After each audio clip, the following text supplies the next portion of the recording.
Welcome to another midweek lesson from Grace Christian Assembly. We are currently studying the book of Genesis. So open your Bible and join us as we dig into the Word. Now, here's our teacher, Jim McClarty.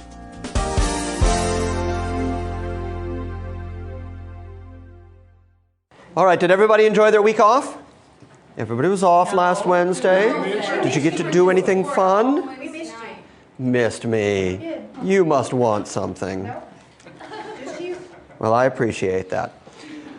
So we're back in Genesis 19.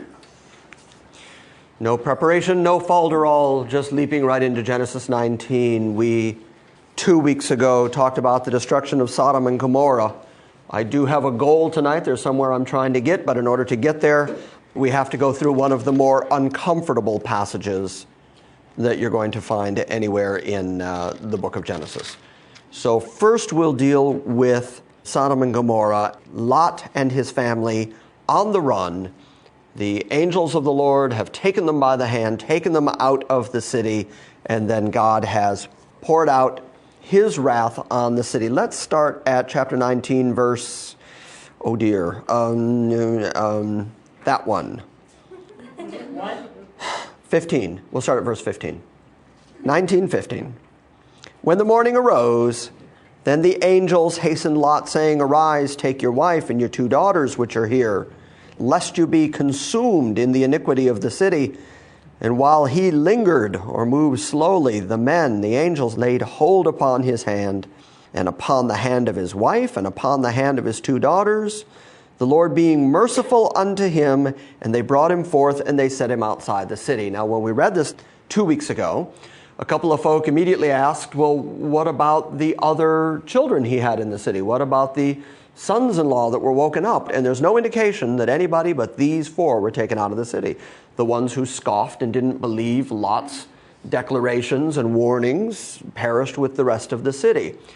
Now, I'm going to make yet another in an ongoing succession of theological statements concerning God's grace, which is 4 people got out of here.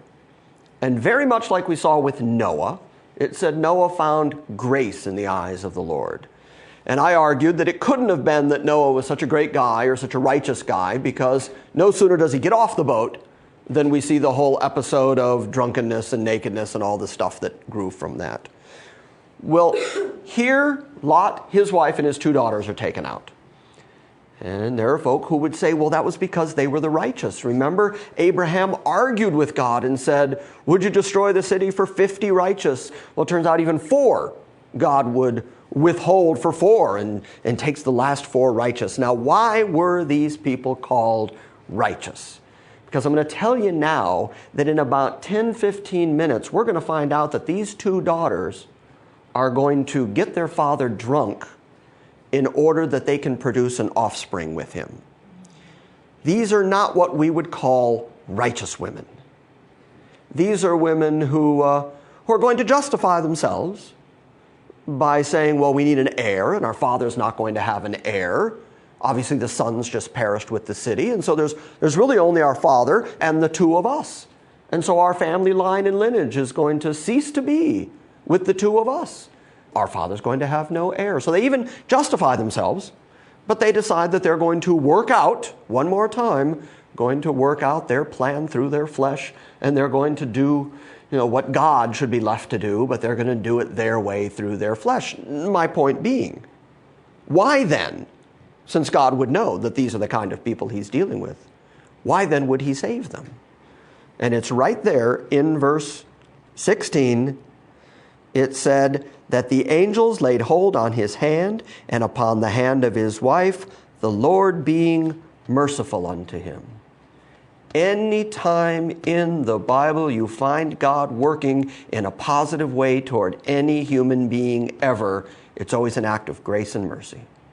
Noah found grace, these people found mercy, and I think it's interesting that in Moses writing these accounts, he's so quick to put right on the heels of these great deliverances the kind of people that got delivered. And it's never because they themselves were so good and so righteous, it's always because God was merciful. And the reason I point this out over and over and over again is because I am highly dependent on God's grace and mercy. The natural question arises, but Jim, you're a sinner. How could you possibly expect grace and mercy from God? I mean, consider how sinful you are as a person. And I can say, yes, but look at the long, long lineage I have of people in the Bible who found exactly that kind of grace and mercy despite being sinners. So I am comforted, I don't know about you, but I am comforted every time I read about God being gracious and merciful to people who can't possibly be considered anything other than depraved sinners. Not just bad, but you're about to read some of the worst stuff in the book of Genesis. Really bad stuff that these two daughters are going to do.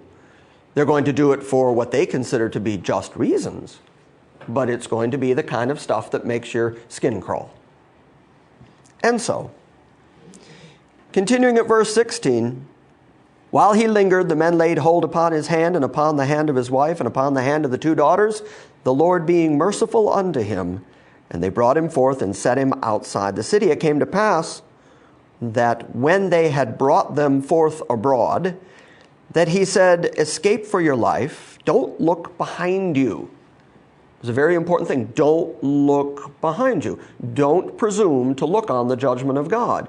He has given you an escape. He has taken you out of it. And they're told very specifically, don't be so curious about the judgment of God that you think you have to observe it. Just be thankful that you've been delivered from it. So don't look back on it.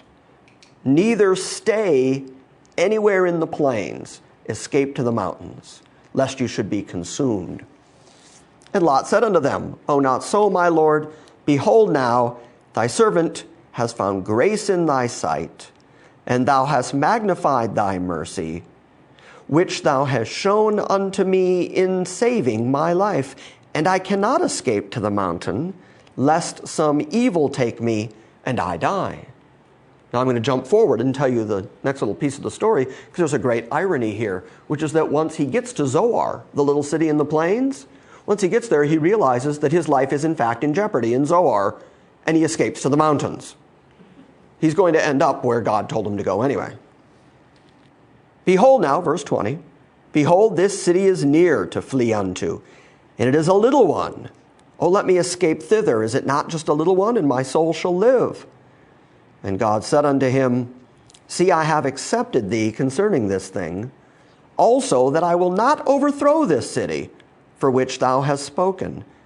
So hurry up, haste thee, escape there, for, look at this next verse, for I cannot do anything until you have gone there.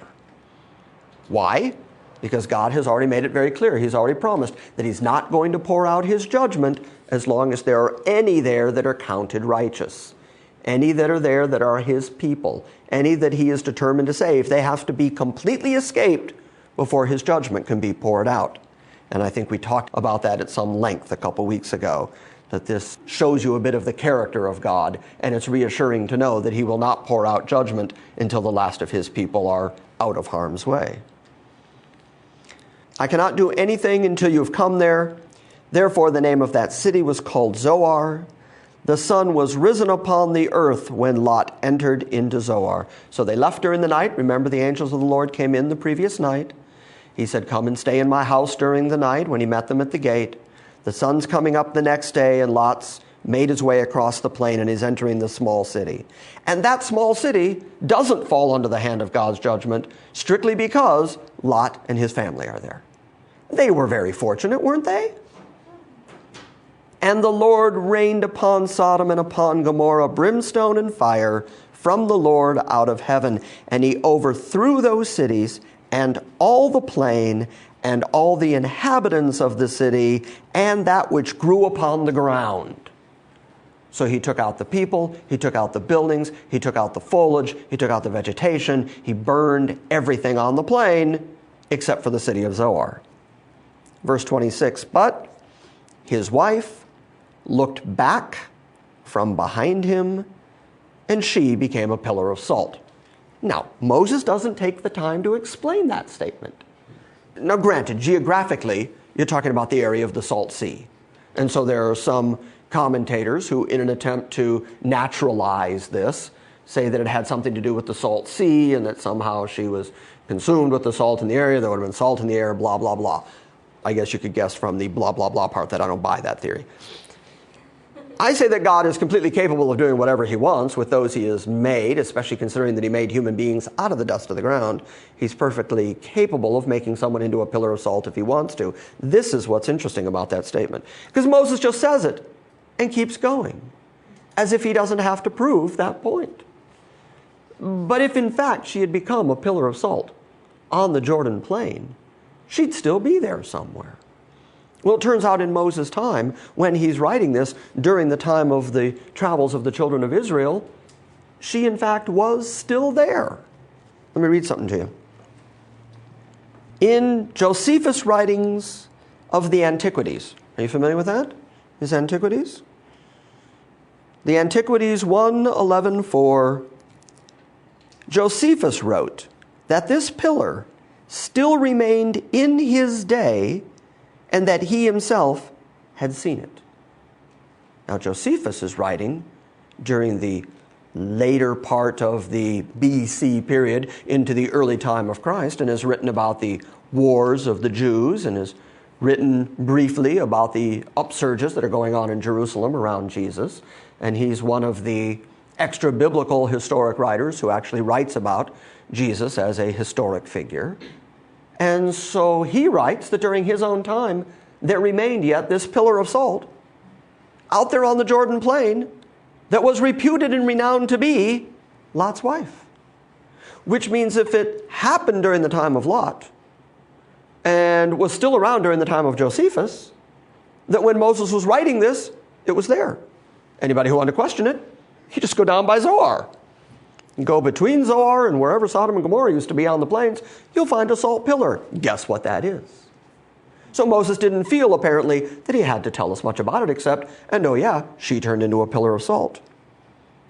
Now, early church fathers, by the way, talked about a crystalline rock that was associated with the tradition of this event. In fact, Clement of Rome, Irenaeus, one of the early church fathers, and a fellow named Benjamin of Tudela, who was a Middle Eastern historian, also wrote of a strange formation, and they said that it was visible in their day, and later writers then stated that it had ceased to exist. So you've even got Clement of Rome and Irenaeus, well-known names, church fathers, early Christian writers who say, well, we've seen it too, it's out there on the plain. But that over time and wind and erosion and everything else, it finally just ceased to be. But you can see why Moses wouldn't feel that he had to justify it. It was provable. It was right over there. Isn't that interesting? I find that stuff fascinating. And so she became a pillar of salt, which I think is a pretty good indication that God did not want them looking back, which should tell us something, again, about the character of God. When he's pouring out his vengeance and his judgment, he's not interested in human beings looking in on it. He's not interested in anybody watching and approving his work. He's going to pour out his judgment, and if you belong to him, he has every intention not only of taking you out of it, but protecting you from it completely, where you don't even get to see it, visualize it, have it in your mind and heart. All you're going to know is the grace and the mercy and the kindness of God. And all these people are going to know is the judgment and the power and the wrath of God. Verse 27, Abraham got up early in the morning to the place where he stood before the Lord, up on that mountain, where he'd looked down on the cities of the plains and argued with God about what if there's 50, what if there's 45. And he looked toward Sodom and Gomorrah and toward all the land of the plain, and behold, and he beheld it, and lo, the smoke of the country went up as the smoke of a furnace. And it came to pass, when God destroyed the cities of the plain, that God remembered Abraham. Okay, so here we go back to that first question. Lot, his wife, his two daughters.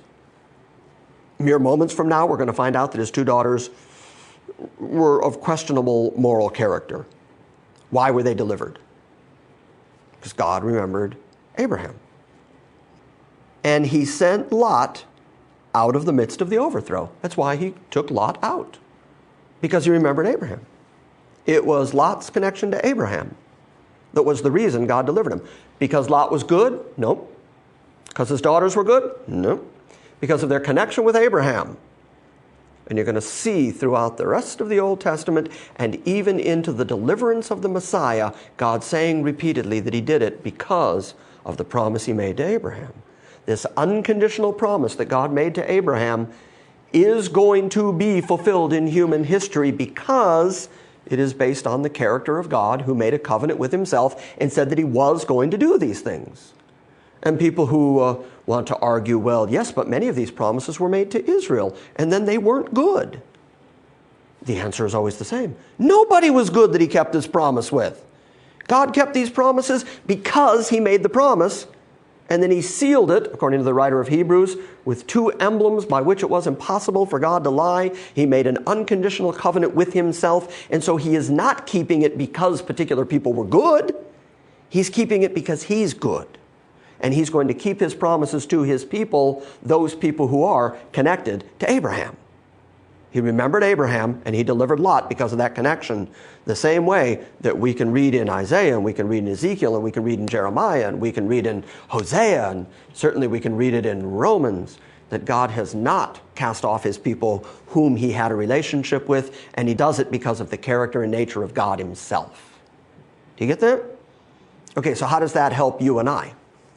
It's really good to know that God is of such a character and nature that if he has ever loved you, he has always loved you, and that it was not based on how or who you are. God, being no respecter of persons, wasn't impressed with you to start with. And so if that's the case, then he is not going to cast you off simply because you did something that in your own eyes was so bad or so heinous that you would think, how could anybody love me? Well, the answer is nobody could except God.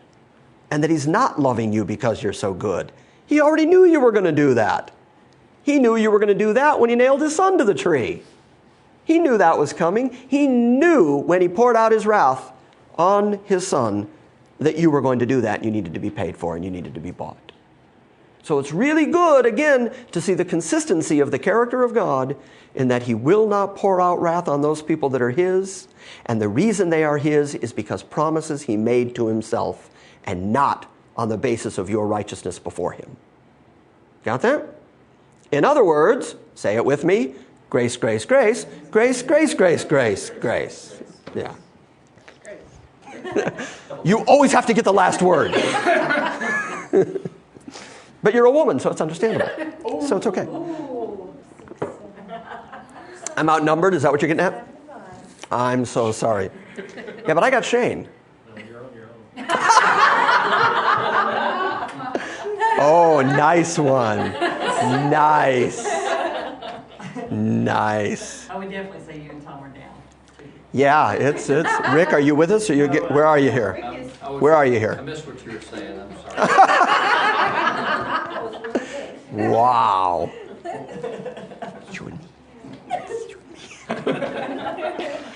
What do you mean weak and wasabi?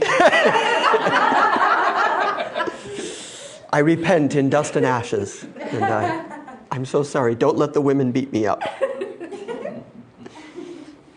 All right. That takes us to verse 30. Now, like I said, this is one of the more uncomfortable passages, if not the most uncomfortable passage. It was bad enough when you had Noah's boys getting him drunk and uncovering his nakedness and how that all worked out. But let me tell you that I do believe I know why it's in here. You will recall that Abraham had a promise from God that he was going to have a child. And when he got tired of waiting on God, he went and tried to work it out in his flesh. And it produced the Arab nations, who to this very day continue to be a problem for Israel.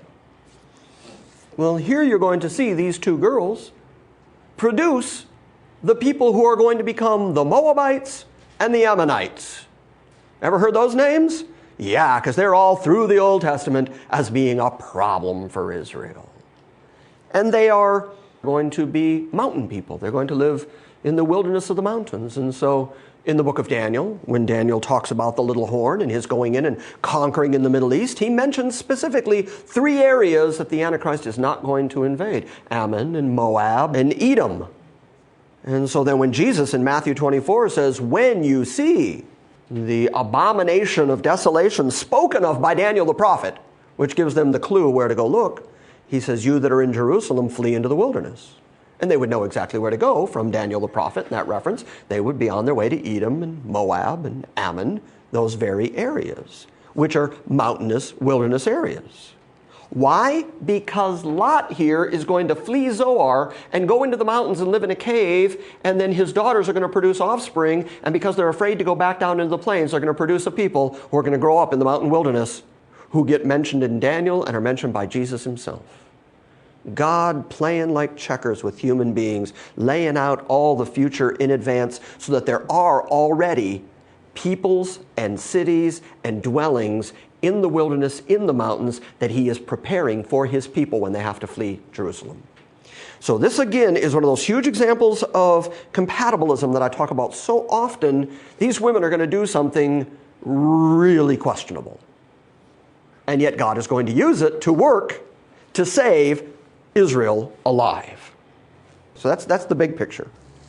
These two girls are so determined to have babies, and there are no other men around because they're up in the caves of the mountains, that they get their father drunk and have sex with their father. And they both end up pregnant from their father. So these are the offspring of Lot, who wanted the plains to begin with, and when they had too many sheep and Lot and Abram had to be separated, he thought he'd choose the good land for himself. Well, now he ends up in the wilderness, up in the mountains, up in the caves. And while he's up there, he's going to produce the offspring that become the Ammonites and the Moabites. Verse 30, and Lot went up out of Zoar and dwelt in the mountain, and his two daughters with him, for he feared to dwell in Zoar, and he dwelt in a cave, he and his two daughters. So now he's gone from, I want to be down on the plains, I have so many sheep and so many flocks, and I have so much wealth, I want to go down on the plains. And then, of course, he gets to know the kings. He's so wealthy and so powerful that when there's the war of the kings, they take Lot and all his substance, all his stuff. That's how wealthy and important and powerful he is. Now he's reduced to him and his wife, his two daughters, in a cave. The wife's gone. Oh, that's right. What did I just say? Wife. I keep saying wife, don't I? Wife is salt now. Wife is a condiment. And so it's he and his daughters in a cave. That's a long way down from where he once was. And his two daughters with him, for he feared to dwell in Zoar. Why would he fear to dwell in Zoar? They weren't very good in Zoar either. Yeah, they were just as bad as the other cities on the plain. God intended to wipe them all out because they were all bad. And then I can only expect that once he got to Zoar and everybody goes, you're the only ones who escaped all that devastation over there? Well, then you must be on God's side. If you leave here, do we get killed too? I can see the tension rising. So he fears and he runs. He takes off out of Zoar, and now he's dwelling in a cave, he and his two daughters. And his oldest daughter, his firstborn, said unto the younger daughter, here they start conniving together, our father is old, and there is not a man in the earth to come in unto us after the manner of all the earth. In other words, the earth is all vile and wicked. We're up here in a cave. Mom's gone. And so when we and Dad die, that's the end of Dad's heritage. So verse 32, come, let us make our father drink wine, and we will lay with him, that we may preserve seed of our father. That sounds almost noble, doesn't it? We'll sacrifice ourselves to preserve the family line. Justify, justify, justify. And they made their father drink wine that night. And the firstborn went in and laid with her father, and he did not perceive when she lay down, nor when she arose, because he supposedly was so drunk that he got up the next day with no memory of it. It's pretty drunk. That's pretty drunk. And it came to pass on the morrow that the firstborn said unto the younger, behold, I laid last night with my father. Let us make him drink wine this night also, and you go in and lay with him, that we may preserve seed to our father. And they made their father drink wine that night also, and the younger arose and laid with him. And he perceived not when she laid down, nor when she arose. Thus were both the daughters of Lot with child from their father. And the firstborn, the oldest daughter, bore a son, called his name Moab. And then Moses writes, with the insight of all the years that have passed, living now in the land where the Moabites are a constant problem to the Israelites, he writes that the same is the father of the Moabites unto this day. So nothing good came from this. Here they were trying to preserve seed to their father, and they produce nothing but trouble for themselves. And the younger, she also bare a son, and called his name Ben-Ami, which means the son of my people. And the same is the father of the children of Ammon unto this day. And then Moses leaves that story right there, and in chapter 20 turns his attention back to Abram. But I like the fact that Moses included, yes, they did it, but they produced the Moabites and the Ammonites, who have been a thorn in our side ever since. But like I said, God uses that very activity to produce races of people who are in those mountain regions, preparing, by the way, are you familiar with Petra? The city of Petra? That all harkens back to the days of the Moabites and the Ammonites living in the mountain regions there off the Salt Sea, east of Jerusalem. That city and those people and those civilizations and cultures wouldn't exist had it not been for this event. These women with their dad in a cave. So God entered into it to prepare a place for his people. Chapter 20, verse 1 then begins, And Abraham journeyed from there toward the south country, and dwelt between Kadesh and Shur, and sojourned in Gerar. And Abraham said of Sarah his wife, She is my sister. And Abimelech, the king of Gerar, sent and took Sarah. Thought she was single. Now we've seen this before. This is consistent activity by Abraham. You would think that he would have learned his lesson in Egypt. But this little passage coming up here is one of the most sovereign passages you're going to find anywhere in the Bible. Tucked away here in the book of Genesis, there's going to be a conversation between this Abimelech, a heathen king, and God in a dream, and God is going to take complete and utter responsibility for the fact that he never touches Sarah, and God even is going to say, I kept you from sinning against me. Isn't this remarkable? She's got to be on up there too by now, you know? She's in her 90s. Yeah. So she's a looker, Yeah. you know? She was really pretty before, but... Yeah. Yeah. 90 and still has kings chasing after her. Yeah. And Abraham said of Sarah his wife, She is my sister. And Abimelech, the king of Gerar, sent and took Sarah. But God came to Abimelech in a dream by night and said to him, Behold, you are a dead man. That's not a good way to start communication with God. For the woman which you have taken, for she is a man's wife. Now this is really, really important here, because she's not just any man's wife. This is Abraham's wife. And she was told many years ago that she was going to produce a child of promise. And through the child that Abraham and Sarah produced, all the families of the earth were going to be blessed. She is carrying this promise from God. What happens if a heathen king impregnates this woman? Is she going to know if that's Abraham's kid or the heathen king's kid? Or how do you call this a child of promise? This becomes a child of the flesh. So it's very, very vitally important to God that there be nobody ever lay with Sarah except Abraham. Because the promise, the whole Abrahamic covenant promise, hinges on Abraham and his wife having a natural child. So God is really rising to the defense here and make sure to get Abimelech's attention by starting right off with, You're dead. That will get your attention. But Abimelech had not come near her. This is good. And he said, Lord, will you slay also a righteous nation? Where did he get the idea that the whole nation was in trouble? That all of Gerar as a group of people were in trouble? God had just wiped out Sodom and Gomorrah and all the cities of the plain. You don't think the local areas heard about that? Sure, everybody would know that that God of Abraham has a habit of wiping out whole groups of people. And so, will you slay also a righteous nation? Did he not say to me that she is my sister? And she even herself said, he is my brother. In the integrity of my heart and innocency of my hands have I done this. So he starts pleading his case, saying, well, look, I did this innocently. I didn't know. It's not my fault. And by the way, I haven't touched her yet, in pleading his case to God. Now you want to see absolute sovereignty? God responds and says, really, you haven't touched her yet? I kept you from touching her. I kept you from sinning against me. I did these things. Do you see the minutia here? The little details of life? Here he is saying, I would like to take credit for something here.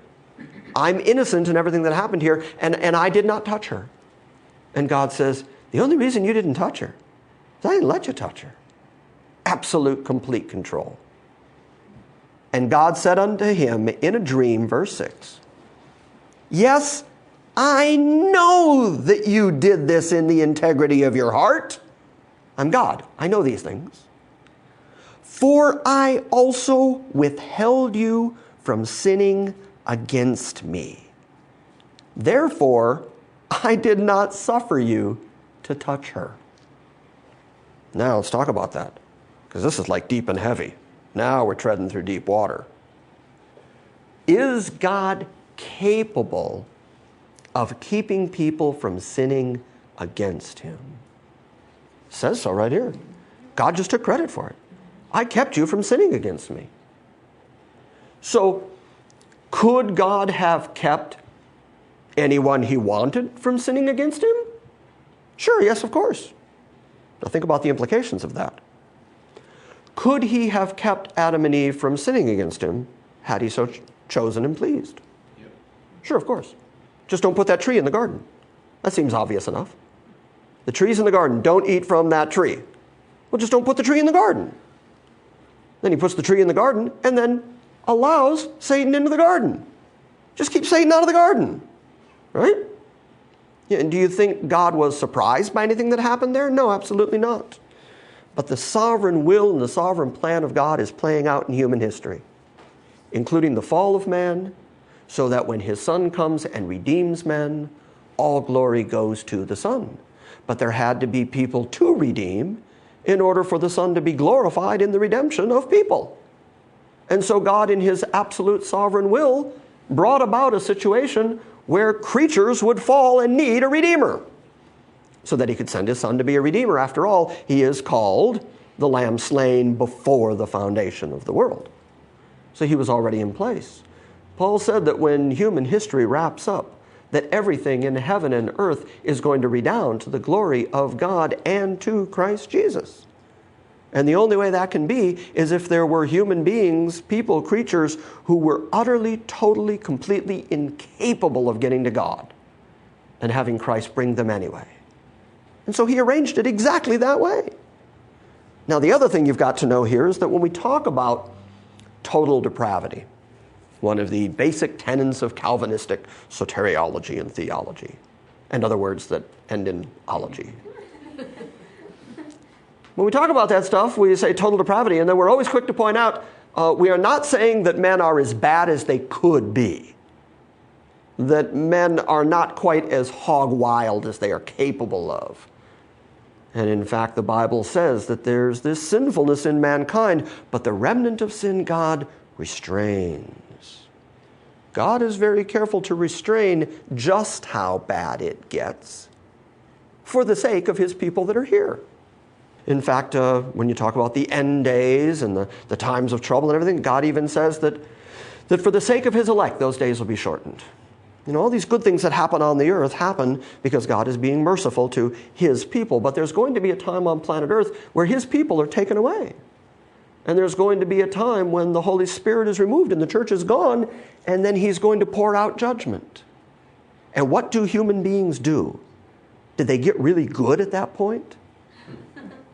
No, they go into unrestrained madness. a kind of wildness that can only happen when that sweet influence of the Spirit of God on the earth is taken away.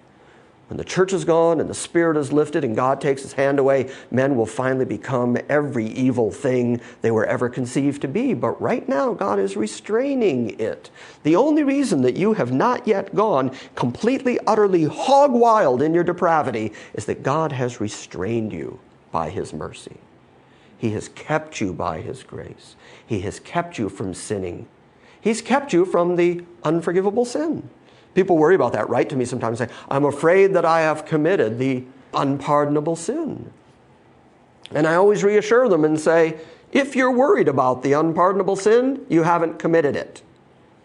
If you can commit the unpardonable sin, which is blasphemy of the Holy Spirit, if you could do that, you would not care that you had. You'd be happy in your rebellion against God. But no one who has the Spirit of God inside him can actually blaspheme the Spirit of God, because the Spirit of God restrains you from your sinfulness. In other words, the good news is, despite how bad you are, you're not as bad as you could be. Imagine. No, don't imagine. Your brain would go to very dark places. But it is good to know that God, who has determined your eternal salvation, is also restraining you from ever rebelling against him. Isn't that good news? I mean, if he could restrain a heathen king and then take credit for it and say, you didn't sin against me because I kept you from sinning against me, and I know you didn't touch her because I didn't let you touch her, then that means there are a whole lot of things in this life you could have done, probably things you thought about doing. Things that to this day sort of creep up in your brain and you go, oh, I'm glad I didn't do that. That was God's grace. That was God's mercy. That was God making sure that he continued to preserve his people. One more time, grace, grace, grace, grace, grace, grace, grace. The last word. God said to him in a dream, yea, I know that you did this in the integrity of your heart, for I also withheld thee from sinning against me. Therefore, I did not suffer you to touch her. Now, therefore, restore the man his wife, for he is a prophet. And he, notice this, and he shall pray for you. Why is that necessary? I mean, the guy's saying, I did this in the integrity of my heart. I'm innocent. Abimelech is pleading his cause, and God says, yeah, I know you did it in the integrity of your heart, and I kept you from sinning, and nevertheless you're guilty. God holds him accountable and says, I'm going to have Abraham pray for you. Well, the other thing this does is that it raises Abraham up in Abimelech's eyes, where Abraham is now going to receive a great deal of blessing from Abimelech because he knows that God is completely on Abraham's side. Now, therefore, restore the man his wife, for he is a prophet, and he shall pray for you, and you shall live. And if you do not restore her, know thou that you shall surely die, you and all that are yours. How quickly you think he went and got that woman?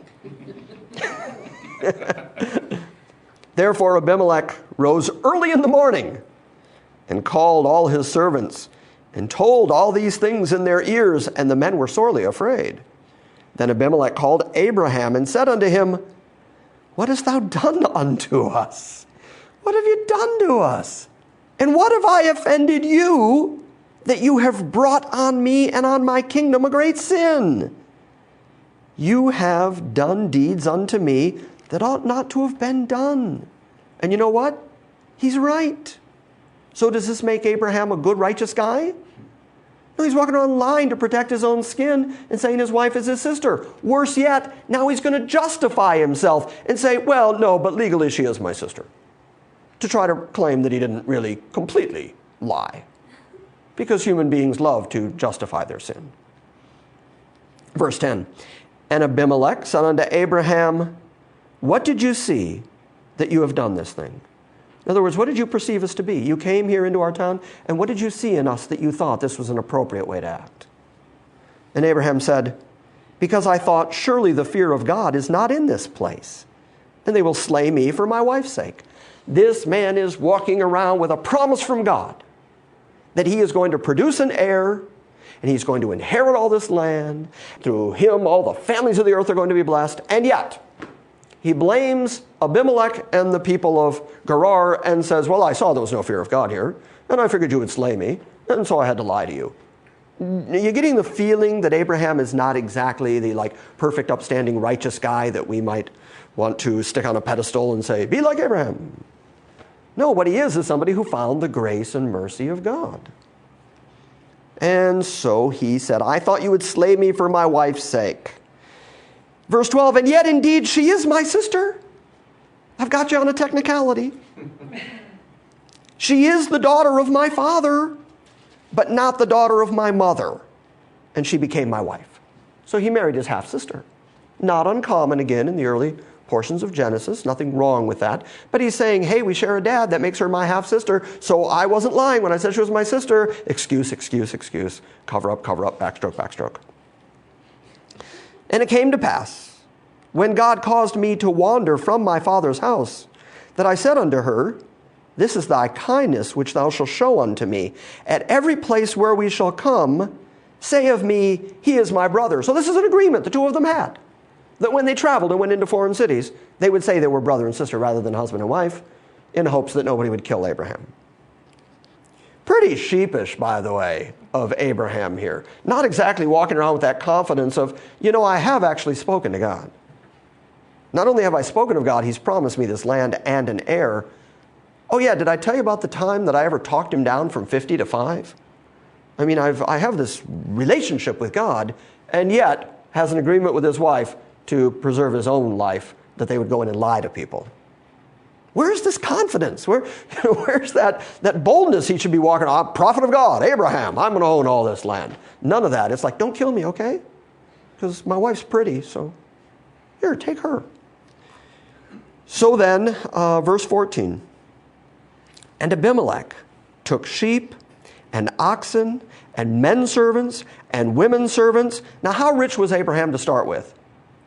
Remember, he had the standing army, and he had so much that he and Lot couldn't dwell in the same plane together. Such wealth, he was able to go and fight the 5 kings and win and come back. And Abimelech took sheep and oxen and men servants and maid servants and gave them all to Abraham and restored him Sarah, his wife. So Abimelech went way above, way beyond, and said, here's your wife, and oh yeah, let me give you a lot of stuff, because whoever that God is, he's on your side. And I want favor with that God because he said he was going to kill me. So let me give you a lot of stuff, trying to curry favor with Abraham. And could you pray for me? And by the way, could you pray for me? Could you make it a good prayer? And Abimelech said, behold, my land is before thee. Dwell wherever it pleases you. Just take a place. Whatever's good for you, that's good with me. Just don't kill me. And unto Sarah he said, behold, I have given thy brother 1,000 pieces of silver on top of everything else. Behold, he is to thee a covering of the eyes unto all that are with thee, and with all other. Thus she was corrected or reproved.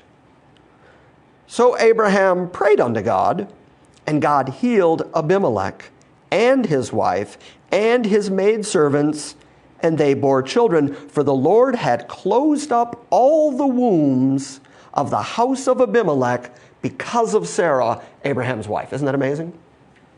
So just because he took Abraham's wife, God made sure there were no offspring at all anywhere in his house.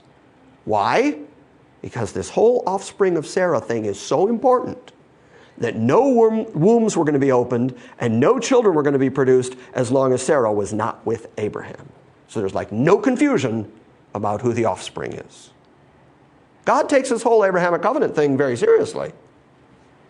So then chapter 21 starts, and the Lord visited Sarah as he had said, and the Lord did unto Sarah as he had spoken. For Sarah conceived and bore Abraham a son in his old age, at the set time of which God had spoken to him. Remember a couple weeks ago we saw that the angels said to her while she was behind him in a tent and said to Abram, next year at this set time she will bear a child.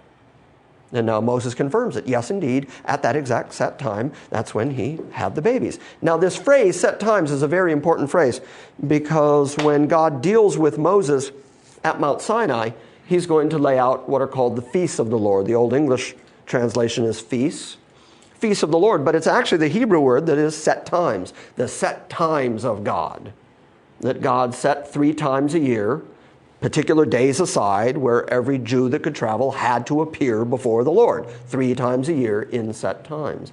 In other words, we're seeing another consistent characteristic of God, which is that God created time, he's in control of time, and he is a God of set times. God sets the times, he sets the boundaries of time, and it is God who determined the day you were born, and how many breaths you'll take, and the day you'll die, and all the events of your life are on God's great eternal calendar because he is a God of set times. And that phrase turns up a lot in Moses' writing, that God has set times. For Sarah conceived and bore Abraham a son in his old age, at the set time of which God had proposed or had spoken to him. And Abraham called the name of his son that was born unto him, who Sarah bore to him, Isaac, which means laughter. Why did they name him that? Because she laughed when God told her. And then God said, well, then name him Laughter. You're always going to remember that you laughed. Now, though, before she kind of laughed, I think, in disbelief. Now she names him Laughter, and she turns around and says, I'm laughing because I'm happy. And everybody who hears that I've borne a son in my late age is going to laugh with me. So it turns that name into a good thing.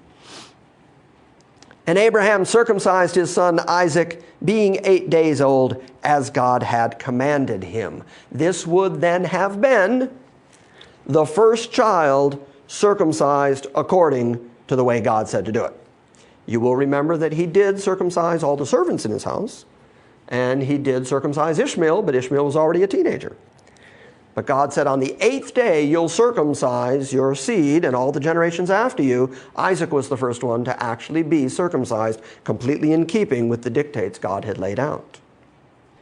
And Abraham was 100 years old when his son Isaac was born unto him.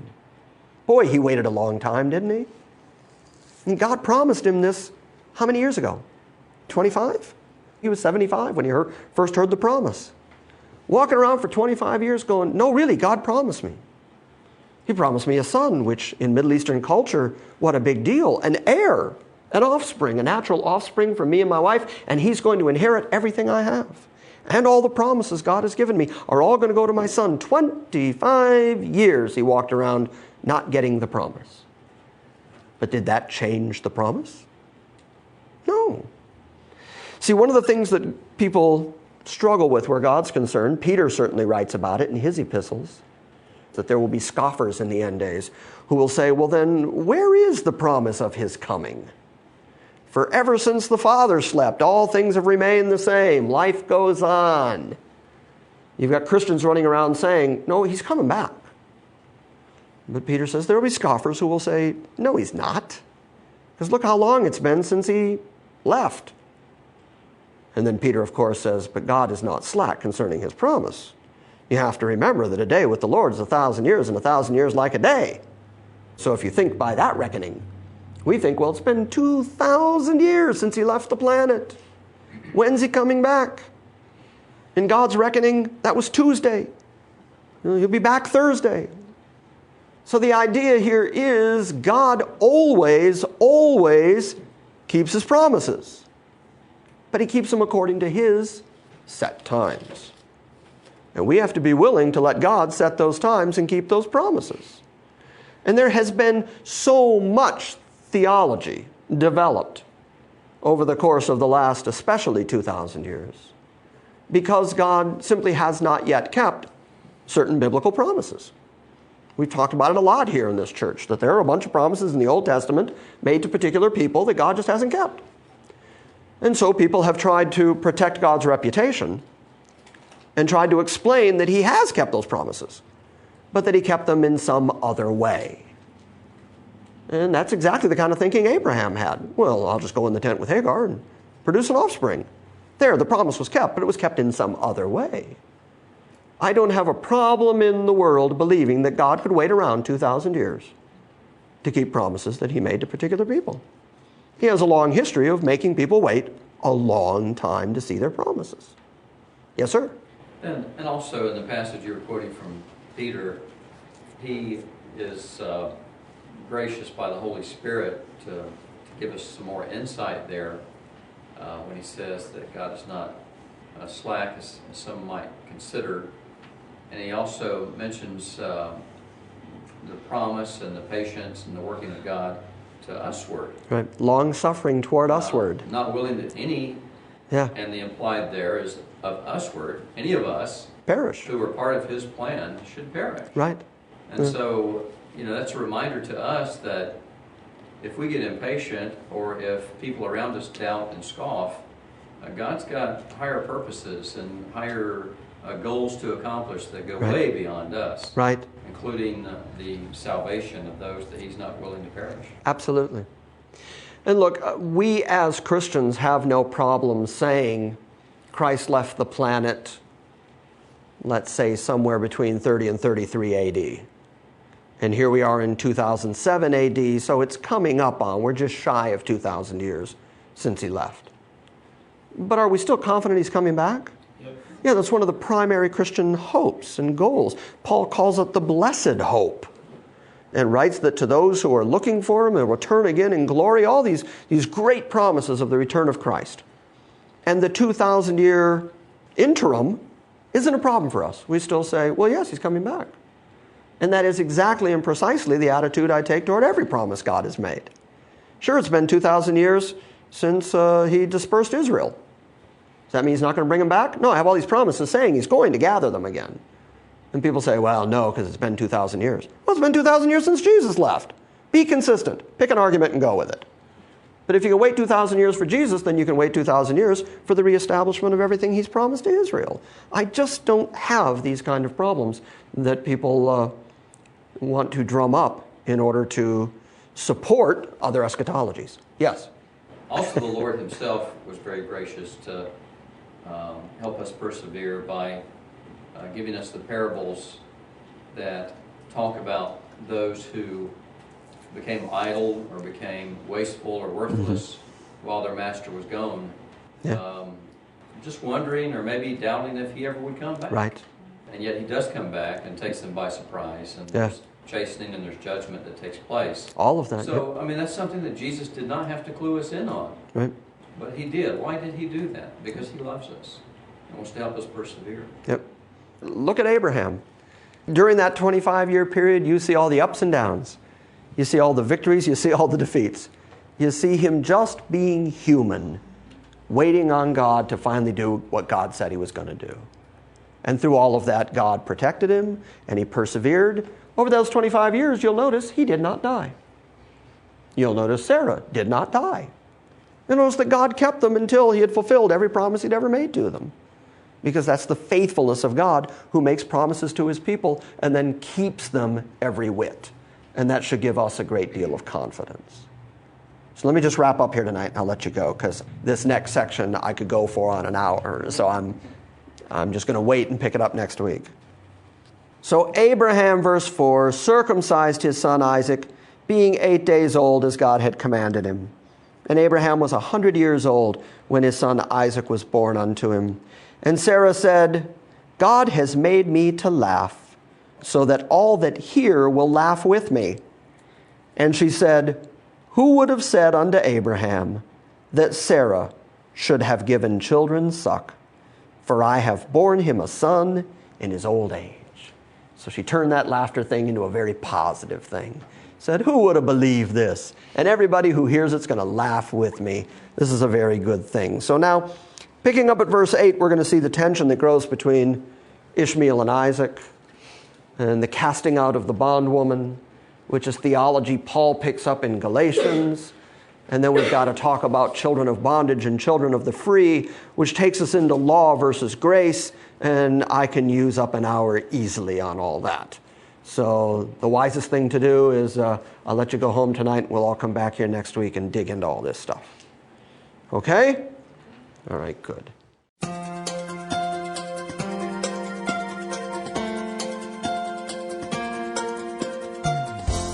thank you for joining us for this week's lesson. If you would like more information about Grace Christian Assembly or the teaching of God's sovereign grace, please visit us on the World Wide Web at salvationbygrace.org